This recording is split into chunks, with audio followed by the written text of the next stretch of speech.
الرحمن الرحیم۔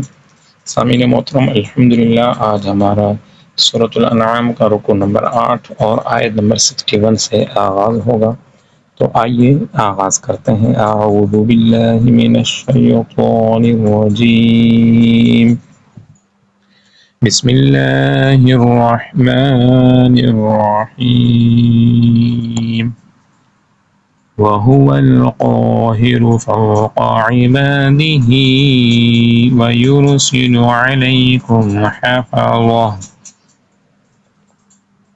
علیکم یہاں پر میم ساکن ہے، اور میم ساکن کے بعد حرف با اور میم کے علاوہ کوئی اور حرف آ جائے تو اظہار شفوی ہوتا ہے، یعنی غنہ نہیں ہوتا، یہاں بھی غنہ نہیں ہوگا۔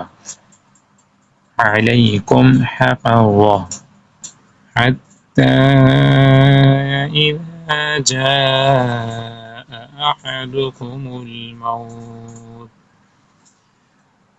إذا جاء أحدكم الموت توفته رسلنا وهم لا يفرطون۔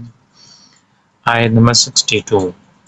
ثم ردوا إلى الله مولاهم الحق ألا لهم الحكم وهو أسرع الحاسبين۔ آیت نمبر 63۔ قل من ينجيكم من ظلمات البر والبحر تدعونه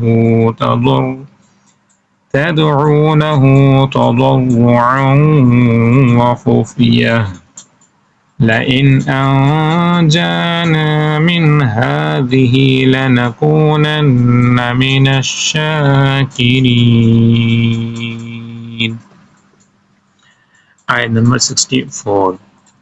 قل الله ينجيكم منها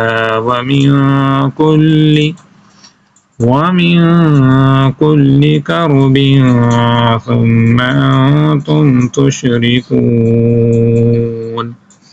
آیت نمبر 65۔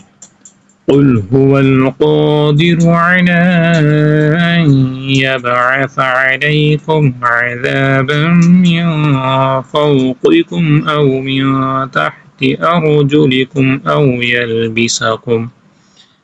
أو يلبسكم شيعا ويذيق بعضكم بأس بعض انظر كيف نصرف الآيات لعلهم يفقهون۔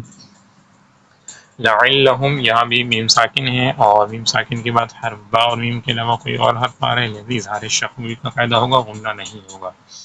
آیت نمبر 66۔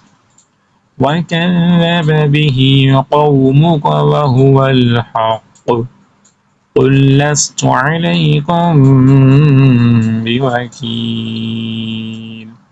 علیکم یہاں پر اخفاء شفوی کا قاعدہ ہوگا، غنہ کر کے پڑھنا ہے۔ آیت نمبر 67۔ لِكُلِّ نَبَإٍ مُّسْتَقَرٌّ وَسَوْفَ تَعْلَمُونَ۔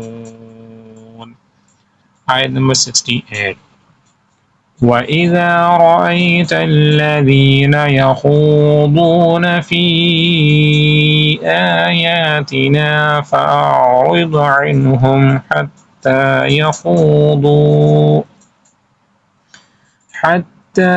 يَخُوضُوا فِي حَدِيثٍ غَيْرِهِ وَإِمَّا يَنسِيَنَّكَ الشَّيْطَانُ فَلَا تَقْعُدْ بَعْدَ الذِّكْرَىٰ مَعَ الْقَوْمِ الظَّالِمِينَ۔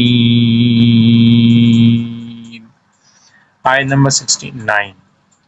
وَمَا عَلَى الَّذِينَ يَتَّقُونَ مِنْ حِسَابِهِم مِّن شَيْءٍ وَلَٰكِن ذِكْرَىٰ لَعَلَّهُمْ يَتَّقُونَ۔ آیت نمبر 70۔ وَذَرِ الَّذِينَ اتَّخَذُوا دِينَهُمْ لَعِبًا وَلَهْوًا وَغَرَّتْهُمُ الْحَيَاةُ الدُّنْيَا وذكر به أن تبصر نفس بما كسبت ليس لها من دون الله ولي ولا شفيع وإن تعدل كل عدل لا يؤخذ منها أولئك الذين أبصلوا بما كسبوا لهم شراب من حميم وعذاب أليم بما كانوا يكفرون صدق الله العظيم.